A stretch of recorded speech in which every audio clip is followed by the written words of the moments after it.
Hello. Welcome to the Evolve Vets podcast. I'm Anna. And I'm Bethany. And we're two vet school besties who took our passion for growth and innovation and turned it into a method for the modern vet to thrive. After quickly rising into leadership roles, we dove deep into the world of self-development. Along the way, we saw others dealing with anxiety, perfectionism, imbalance, and burnout. So we took everything we learned and curated it into exactly what we wished we'd had earlier on in our careers, and now we're sharing it with you. Together, let's stop revolving and start evolving. Audrey, thanks for coming to be on the Evolve Vets podcast. One of our favorite things about you, we've met you at many conferences, and you've always been such an inspirational leader for us. One of the things that you did for us when we were at our very first conference with you together is you actually made a seat for us at the table. There was this really big meeting, and Anna and I bumped into Audrey at a coffee shop, I believe. And then she was like, hey, there's this really important meeting happening in an hour. You guys deserve a seat at the table because you're young leaders and you're empowered women who deserve to be here. That was so incredible because oftentimes Anna and I talk about that said table where you can look around and see that, it's mostly people that do not represent us. And so it was so honorable and very inspiring to have you literally make a seat at the table. Like you didn't ask permission. You just you're like, it's going to be in these ladies with me. Hey, I'm not the ask for permission person. I'm the beg for forgiveness. So that's a little bit of the mantra of Audrey is, just do it with exuberance and joy and commitment. And most of the time people are like, okay, well, somebody gave her permission because her confidence level is so great that it just feels like this should be happening. Yes. And the other thing that you did, you attended our very first workshop. So Anna and I held a workshop back in June and you showed up. You were one of the first ones to respond. You were so eager and you jumped right into women empowerment, our passion for helping one another. And we just thought that you really stood out as far as an inspirational female leader. And we want to share that with our community as, hey, if you want a great inspirational leader as a companion to look up to, Audrey's your girl. And so we're honored to have you on our podcast. Thank you for being here. I am humbled. I see myself as a doer and as a worker, and I don't see myself as being that icon or that person. I have to kind of pinch myself because those are huge words. And to know that people pay attention and that I do inspire people, that's super meaningful to me. Certainly not the precedents by which I operated, and certainly didn't ever intend to make the big splash organically. Inspired by the veterinary industry that we collectively share a huge devotion and love for. And what drives me and makes me wake up every day is to do better and to make everybody happier and to bring the joy back to veterinary medicine. I think we have the most honorable profession on the planet, and I aspire to have classrooms full of kindergartners that all want to be what we are when they grow up. And just super excited to see all of the energy in the space and all of the incredible women that are in vet med and the opportunities that are in front of everybody. There's so many. And I'll just say when we had the workshop and you were able to give Bethany and I and the other women who were in that workshop the advice, what really stood out to us was your ability to have a lot of self-confidence. And I think you have courage. There might still be fear in whatever you're doing or uncertainty. You might not know what is the outcome, but you still do it anyways. Like you said earlier, you're a doer. So no matter what, you see a problem, you're like, I'm going to solve that problem. It needs to be done. I am going to do it. And I think it can be scary for a lot of people. So we'll back up. We'll start with, what is your journey? How did you get to where you are? Can you tell us a little bit about you, your journey as a veterinarian, and then now what you're currently doing, which is a really big role? I'm CEO, founder of Petfolk. So we'd love to hear all about it. As a doer, what are all the things you've done? So I'm born and raised on a ranch in Southern Arizona. I'm one of 6 kids with parents who are serial entrepreneurs. So you can only imagine the world that I was exposed to. If something's broken, you just learn how to fix it. We had 4 girls before my mom had a surprise pregnancy and had twin boys at the end. So my dad, Marine fighter pilot, Polish immigrant with the conviction of the world is moving at a rate of speed. And if you want to be included, then take the bull by the horns and do something. And so never a word of limitations throughout our lifetime. Because we were born and raised on a ranch, we were exposed to a tremendous amount of opportunities for raising and caring for livestock. And that came with cats and dogs and antelope and injured rabbits and birds and all the things that you could only imagine. I think one of the greatest things that I had the opportunity to witness was the incredible kindness of a veterinarian named Dr. Jim Pickrell, really the James Harriet of my life, and the epitome of somebody who devoted his entire life to taking care of people and animals. And I say people and animals collectively together because he was as focused on the relationship that he had with all of his customers, and that had the equal devotion to making sure that all of the animals that he cared for had successful and great outcomes, and really honored the amount of work and time and energy that he put into the practice of veterinary medicine. So I was inspired from a very early age, and at the age of 6 said, I'm going to be a veterinarian. And the conviction got me all the way to vet school and to where I'm at today. So I guess I was one of those people that was really, really focused on what the end game looked like. And I was all in, never wavered, never diverted. There was a conversation where my dad asked me if I wanted to be a real doctor. And I told him, no, thank you. I'm good. I think these doctors that are called veterinarians are far more important and impactful. So thanks, but no thanks. My dad may or may not have just introduced me as Dr. Audrey Wystrach, his doctor for a very long time, and did not qualify that I may or may not have been a veterinarian.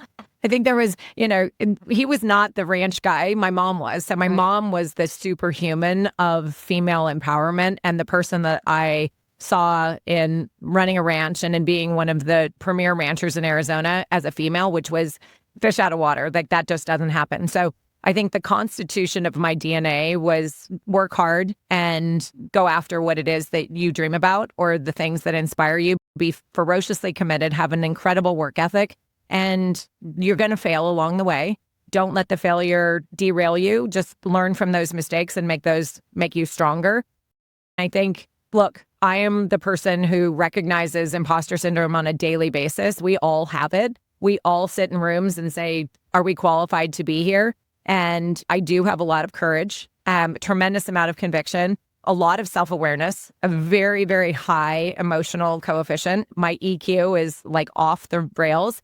Pay attention to everybody and really look towards a lot of people and see what the world is doing around me. But I also am fiercely committed to what happens in the inside of my heart and my soul. And that commitment piece has been, I would say, my driving force for a lot of the things that I've gotten accomplished in my life. It doesn't mean I haven't failed, because I have. And I've had some big failures and some pretty hard knocks, and have figured out how to use those to make me better moving forward, as opposed to derailing me and sending me backwards. So a University of Arizona grad, Colorado State vet school, was one of the crazy people who psychotically went straight through and never looked up, never took a breath. I just wanted to see that end game, and then started owning my own practices 6 months after graduating from vet school. Had a really interesting first boss. Big, long story, would derail this entire scenario. But I could write a book on all of the things that have happened in my lifetime. And someday I'm going to have somebody else pen it for me, because I'm not a very good writer. I'm a very good speaker. Excellent. We can definitely do that. So you said you've been faced with a lot of failures and challenges. What was the thing that got you through those as you faced each challenge? How did you overcome those? I think courage, and knowing that sometimes I was a victim of circumstance. There were things, very high moral compass, very high value set, believing in who I was and who I aspired to be. And so recognizing where some of those decisions perhaps did not end up directionally where I wanted them to be, but never really taking the failures as okay, you need to stop. I think we're all faced with failures, whether it's some medical outcomes that we didn't think would go the way that they went. Was there something perhaps overlooked? Did I participate to the fullest of my credentials? Did I do the best job? And we ask ourselves those on a daily basis. In my parenting world, I've got 3 incredible children. Nobody gives you the manual on how to have babies and raise them and get them to be successful. I feel like we spend more time with a driver's license than we do with the parenting manual. And those are all scary things. Like, oh my gosh, am I qualified to do this? How do you do this? What do you do? What's wrong? What's right? There have been points in time where I'm not the pinnacle of what I consider to be the best at parenting, but, I take really good feedback from my children and I get better. Collectively, I think just been one of those people that success comes in a variety of different ways. And success can be incremental improvements, not necessarily this big, hairy, audacious goal. It can be little tiny wins that ultimately get you to those journeys. And I think you have to kind of figure out where that energy and that commitment and that courage comes from. There's a variety of different resources that we've talked about that live out there in the universe. Speaking of that, you have strong conviction, you have this fierce work ethic, and we talk a lot about alignment and values in our community. We believe that once you do the work to identify what your values are, then that should guide your life and how you spend your time and the people that you're around. And some people might look at everything that you're describing or hear this and say, wow, I would get burnt out so fast. I don't have the energy for that. Can you talk to us about what your values are and how that's probably actually in alignment, which is why you have so much energy to do this work? Absolutely. Obviously, family first. And my husband and I were sweethearts from the time I was 17. So ferocious commitment to that relationship, and coming from 6 kids, having an incredible relationship. My parents are 85, just, bonded, crazy family. So first and foremost, that is the core of everything that created me. And those are my people who support me through thick and thin. Building incredible relationships with friends and colleagues. I'm one of those weird people who receive a lot of energy by building relationships. And I'm really ferociously committed to the people who I spend time with. That brings me a tremendous amount of joy. I think I'm very much a people person. The joke in our family is I talk to trees. And by that, I am just open to the universe bringing great people to me. And I think you guys are a perfect example of just people who I found to have phenomenal energy. And I was like, wow, I got to have some of this. We got to hang out more, shared energy. I think a lot of commonalities. People are my passion. And I would say at the core of almost everything that I do, the people principle is alive and well. I think those are the big buckets. And then people who know me know that I'm like psychotically addicted to exercise and nutrition and health and well-being. That is what keeps me going and really provides that constitution of energy that I have. I could go on. There's a big list there, but those are the principal things. When I wake up every day, I'm inspired. I'm blessed to be on this earth, and that somebody has a purpose and a vision for me, that the world is bigger than I am, and that I have a purpose in life, and it's bigger than what works for Audrey. What's your give back? How do you participate in this world that we've been blessed to be part of? I think that that's also a big key driver. That's probably a little bit of a lengthy answer. I love that. That's what we want to understand is you've been such a successful entrepreneur, and what is it that drives you underneath?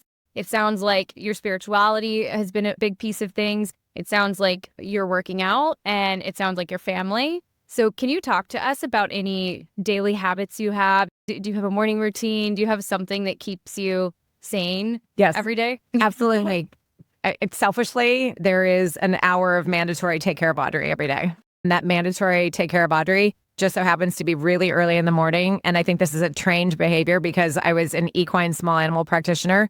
And the only time when horses weren't running into fences or colicking was at around 3:30 or 4 o'clock in the morning. So I really became a massive morning intentional person. I wake up very, very easily. I was probably on call for more of my life than not. And so I get out of bed most naturally, not to an alarm, wake up, ready to go.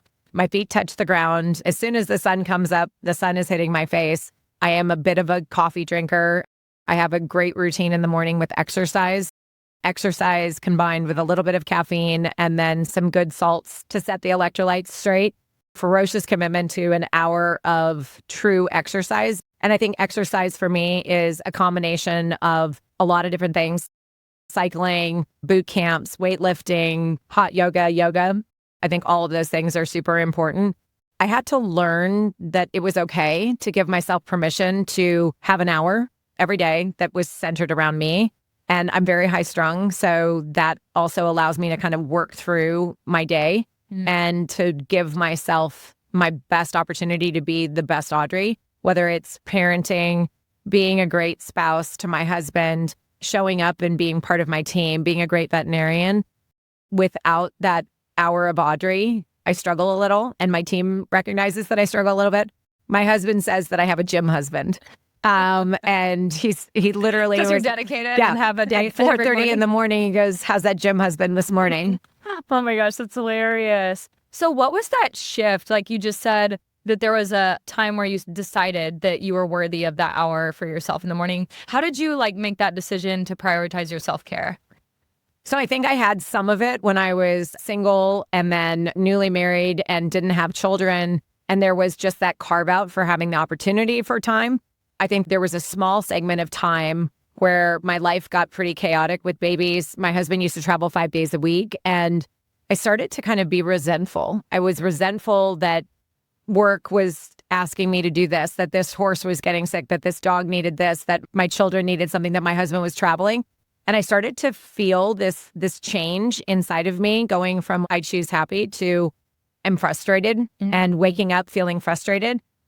Fortunately, I can't earmark exactly the time frame, but I think it was a couple months. And I was like, this is not healthy. This is not good.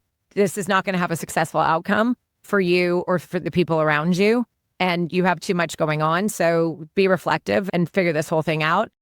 It was actually a huge shift in me giving permission for myself, because I think when you're torn in a lot of different directions, when your clients need you, your husband needs you, your children need you, the world is very frenetic around you, sometimes you do have the tendency to forget about you.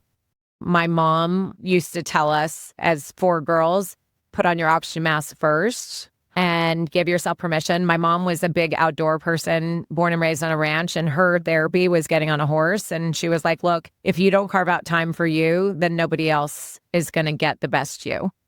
That hour that you take is actually going to be exponential in what your give back is. So give yourself permission to take some of that time and be really intentional and be mandatory. I think my biggest thing was the mandatory piece. This is non-negotiable. Non-negotiable with me, non-negotiable with everybody else around me. This is Audrey's not available. And now everybody just knows that most people are not awake at 3:30 or 4 o'clock in the morning. So it's actually fairly easy. The biggest thing now is I don't open my phone. If you're going to be intentional for taking time for you, and then you spend the first moments of your life creating chaos for yourself, it's not going to be healthy. So as much as my phone drags me, if I let that get in the way of the Audrey project, we'll call it, it's not a good use of my hour of time, or I get derailed. If it lasted until 4 a.m., it'll probably be fine until 5 a.m. I just have been really militant about the way that I structure that. And selfishly, I don't give it up. We're at a conference right now and everybody has a lot going on and there's a lot of really fun opportunities to see people that you haven't seen. I also don't require a lot of sleep. So we'll throw that out there as a caveat. I'm not your 8-hour sleeper. So take this for what it's worth. My routine doesn't change when I'm at a conference. I'm in the gym at 4 o'clock this morning. I'm doing the same thing. I travel a ton with my current role, and this isn't I do this at home, but I never do this outside of that. I'm traveling over 200 days a year. My regimen is the same regardless of where I'm at. Wow.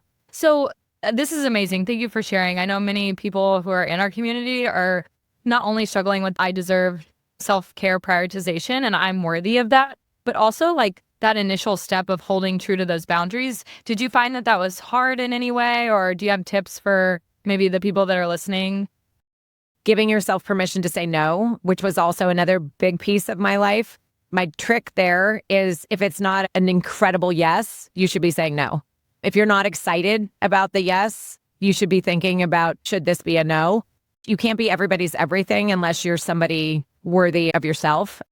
It was a struggle to get to where the people closest to me really had a healthy understanding of the need and the desire and the mandatory process that I was requiring. This is non-negotiable, and these are the things that I'm going to do. And it took time. It was not an instant fix. It was months to get everybody on board and to understand what the routines were. Implementing anything in your life is probably never easy, but it's the commitment and the goal. And I do think that you need to look at the days becoming weeks and the weeks becoming months, but you also need to put out what the plan is. I'm a 5-year, 10-year person. So what's happening in 5 years and what's happening 10 years, and then work back from there. And who do I want to be in 5 years? Who do I want to be in a year? Who do I want to be today is important. But I think I've always looked at a little bit of the end game and then working it back to what should today look like. It sounds like you're really good at painting a vision for what that future looks like. So if you want to share in 5 years, what does your life look like? Other people would say a little crazy, but I say, being able to be the founder and CEO of Petfolk is like pinch me. It's my dream. I'm literally building my dream. I have been able to take all of the things that I've learned over my 30-year career in veterinary medicine and distill that down to a incredible modern consumer experience that honors great veterinarians, optimizes improved experiences, and takes care of an incredible amount of pets. And I don't take that lightly. That is so important to me. So where am I going to be in 5 years? Taking over the world, building and continuing to lead one of the most honorable, amazing brands in this industry, Petfolk, and so proud of what we've built and the people who are building it with me. My vision is to continue to bring great leaders to Petfolk, to watch people build and grow alongside of me. You know, this is my vision, but certainly not responsible for all of the incredible things. Honored to just have the people around us that have helped me build my dream.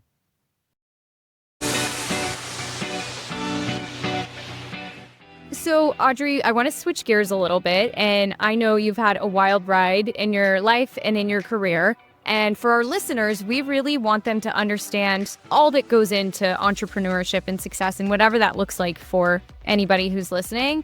But I would love to hear, what were some of your failures or how did you overcome them? We'd talked about a lot of ups and downs. Let our listeners know, what stories were you telling yourself when things were low or when things were hard or when you were in failure? And then how does it feel to be able to come back from that?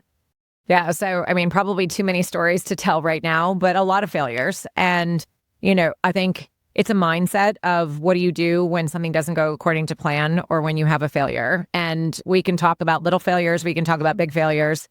I think principally speaking, it's how you handle adversity and how you rise from those circumstances and kind of that do not quit. And that conviction piece kind of is the one that comes full circle. So when I'm committed to something, I'm in it. And, you know, along the way, peaks and valleys. One of the hardest things that I have ever done is build Petfolk. You cannot go into being a founder of a company without 1000% commitment because it will be peaks and valleys. It will be kicks in the face and it'll be the highest of highs and the lowest of lows. Principally speaking, you have to have that toolkit to be able to figure out how you deal with adversity. Fortunately, have had a lot of really phenomenal people to inspire me and to give feedback to me. And I think one of the biggest things is find those people who you desire to aspire to be and ask them how they got there, ask them how they deal with things.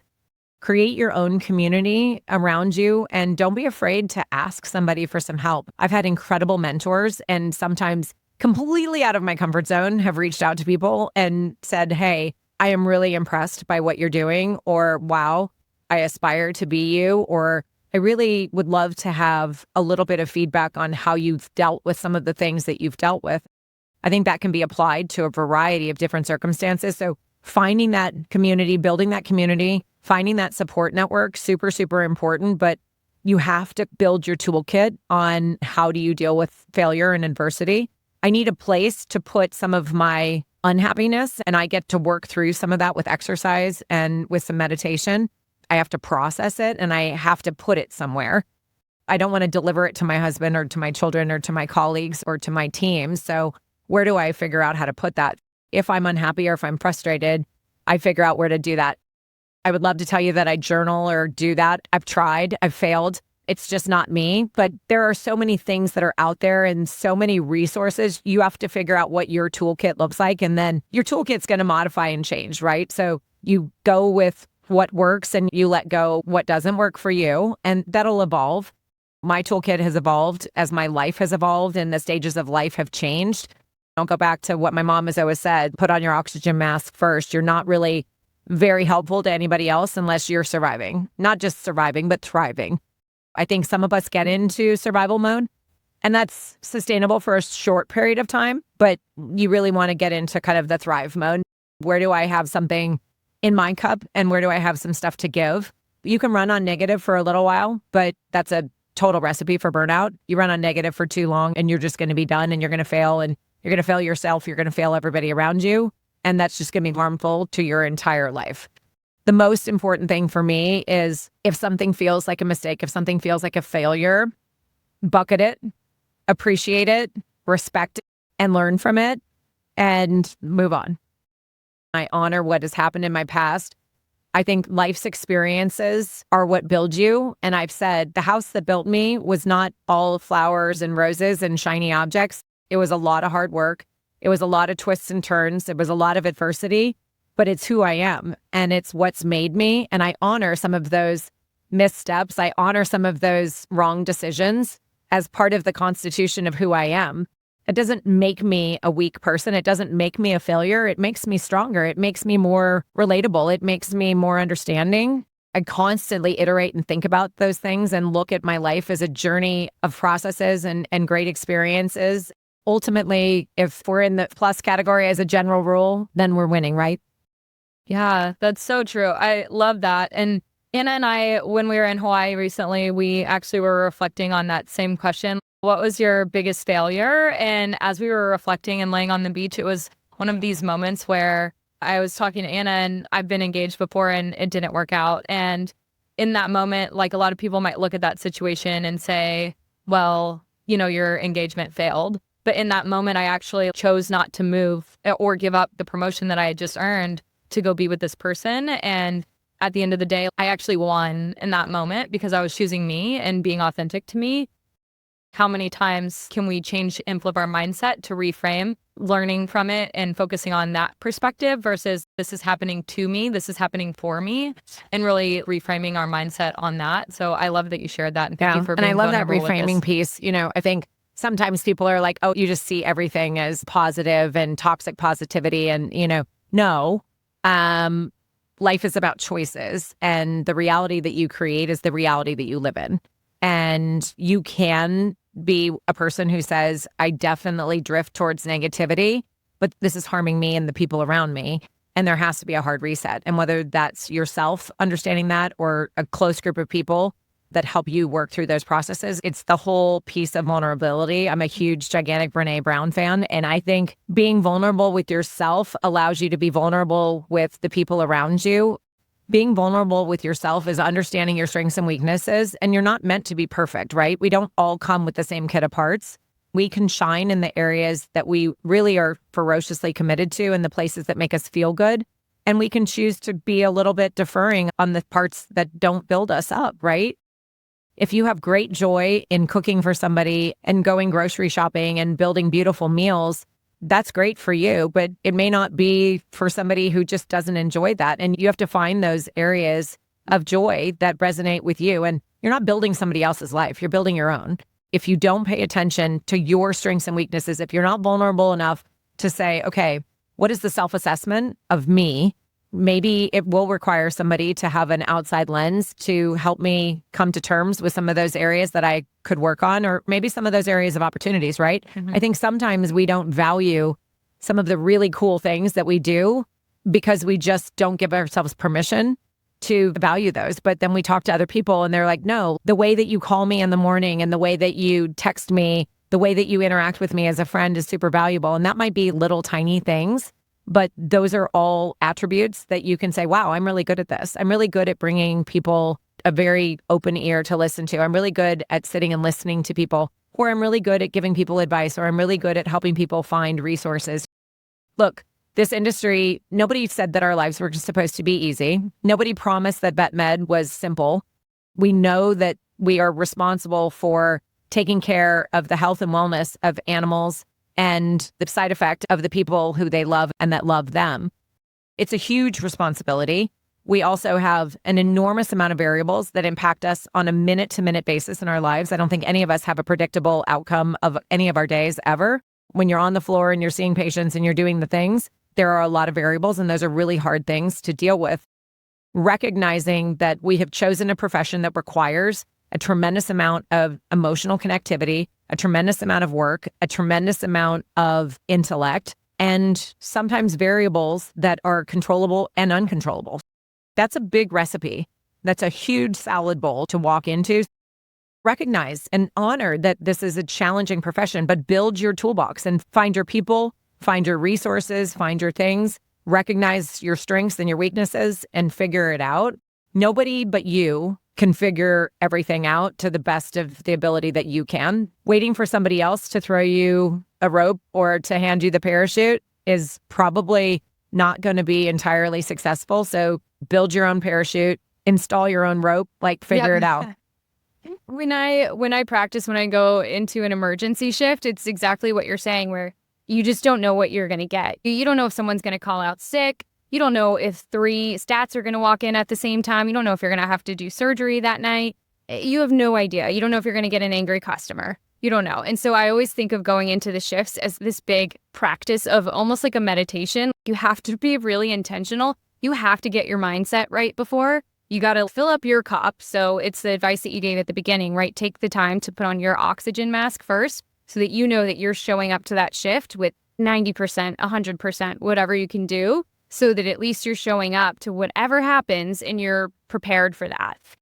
And honor at the same time, on the days that you are not feeling fully prepared, honor with the teams around you that you're struggling. Honor that, hey, I'm not my best today. I'm going to need a little extra care. I'm going to need a little extra support. Maybe I'm coming off of being really sick. Maybe I had a sick baby at home. Maybe my life has a lot of variables going on. Honor that, because then the team around you can help and lift you up. We put a ton of weight on our shoulders for being the holy grail of information that everything runs according to plan.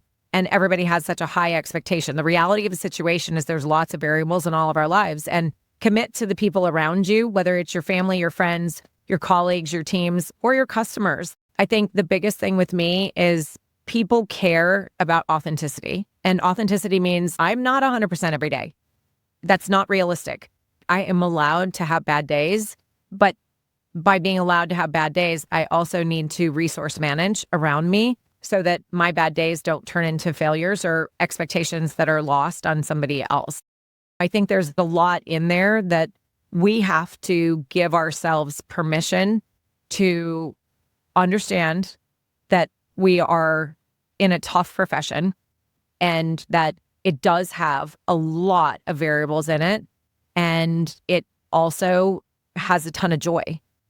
It has a lot of things that can be considered as absolutely magical and empowering and all of these incredible things. Not every day is going to be like that. And when you're not having a good day or you're having a bad run, recognize that. And sometimes it is stepping back or changing what you do or radically changing your behavior. I've had so many pivots. There are so many different places in life as somebody who was in vet school and then somebody who was married and then somebody who had babies. And my husband used to travel a lot. And then, we moved away from my family and started over in Texas. And then I started another business and lived apart from my entire family and traveled to New York and was gone 90% of my life. And all of those different, I would say, life moments or life segments required different toolkits because you're pivoting. I think going back to the startup world, right?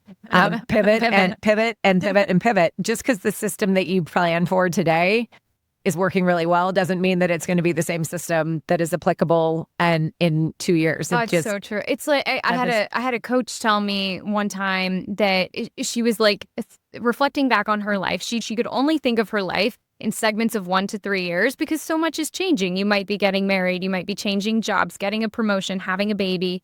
Your parents get sick, whatever it may be, but don't overwhelm yourself by thinking, oh, this is, 5 years, 10 years, I'm going to be stuck in this situation. Just do what the next right thing is. I love that. Do what the next right thing is. And remind yourself that that's normal and everybody else is doing that. So I think sometimes we get in our head about us, right? What we have to recognize is there's a lot of us's out there, right? There's a lot of lookalikes. Find the lookalikes and figure out how people who are similar in personality to you deal with things. Find the introvert and say, hey, I'm also an introvert and we're going to this huge entire conference. What's your toolkit look like? How do you manage all of this? Audrey, it sounds like you've navigated a lot of different changes and pivots in your career, as you like to say. So can you maybe give some advice on people who might want to make some changes in their career and what those options might look like? Yeah, absolutely. So at the core of my DNA is the courage and commitment piece. You have to be courageous enough and committed enough to do the next thing. And you may not know all of the facts around what that is, but don't ever let the change be the fear that keeps you from moving forward. advancement means fear. It just does. I think change is hard and change is challenging. I've always said to people, if you're comfortable, you probably need to change. I don't live in a world where I'm often comfortable, not at 100%. The challenge with me is I'm always improving, I'm always iterating, and I'm a little uncomfortable because I'm just a big change agent and I'm committed to that. And that's who I am and that's what I strive to be. Don't close doors because you don't think that you fit there. Don't close doors because you don't see somebody who might look like you on the other side of that door. Challenges and commitment are hard for everybody. Nobody wrote the book on how do you go from graduating from vet school to being a CEO of a company. I haven't found the book. So if it's out there, please let me know. Maybe you can write it. Maybe that'll be your book. We will recognize that I'm not the writer. I would probably need to have somebody to pen that for me. I can definitely ideate. So I made the playbook, and the playbook is a variety of twists and turns, but don't forget, there are people out there who are absolutely willing to have the conversation. Don't forget that there are people out there that will help you manage that career advancement or give you advice. Hey, I'm here today and I want to be here in 2 years. How would I work on my life to be able to get to that place? And then sometimes just jump in the deep end. Try. There's a lot of people who are like, well, I've never done this before. If you have the commitment, I don't know if I'm allowed to say this on the podcast, but I am a GSD person, and that means I'm a get shit done person. Yeah. And if you are a GSD, you can do anything. I literally believe you can do anything. If you have commitment and work ethic and you are just going to be one of those people that has grit, and I think that grit is one of my foundational best qualities. It's just, no, I'm just going to keep going and keep going and keep going. And it's going to be hard and it's not going to feel good, but somewhere I'm going to get out of this tunnel. Somewhere I'm going to find that prize. I have that tenacity and I have that grit, but there are lots of people out there, and like, don't ever let somebody else's life story be yours. There are so many different journeys. This industry is full of different opportunities. And if you're burned out with where you're at, then look outside your box and try to figure out where to go. Maybe it's a different practice. Maybe it's a whole different adventure. Maybe it's going into industry. Maybe it's going into public speaking. Maybe you build your own company. And if you're super passionate about something that you don't see, build it. Like, just do it. Exhibit A. Exhibit A. Okay, Audrey, this has been phenomenal, and thank you for so much amazing advice. We are going to end with 2 questions. The first one is, what advice would you give to female leaders in veterinary medicine? Just do it. Just do it. Just do it. Get shit done and just do it. Don't be afraid. You know what? We're taking over the world. Get out of our way. All right. And then last question is, where can people find you? Audrey@petfolk.com is my email. Thankfully, I have a great chief of staff who helps me manage that inbox. I have taken a tiny sabbatical on my social media profile on Instagram, but LinkedIn is a huge channel for me. I could not keep up with my 250 days of travel and managing my personal stories on Instagram, but LinkedIn, professional profile, DM me on LinkedIn, reach out. And look, I'm here. I'm here to provide advice. I'm here to be a sounding board. I love this profession. I love seeing all of the girl power. I'm super inspired by incredible people in this business, and watch out, boys. Here we come. Thanks, Audrey. Thank you, Audrey. Thank you for saying yes to us, and we hope you had a good time. Well, thank you guys for putting the effort and time into this and building this platform, and however I can participate. We have an Instagram account. It's at Evolved Vets. It's on Instagram. Subscribe to our channels wherever you normally listen to podcasts. We'll be on Spotify, Apple, all the things. Follow us along there, and we'll be uploading our podcast to YouTube. Until next week, let's stop revolving and start evolving.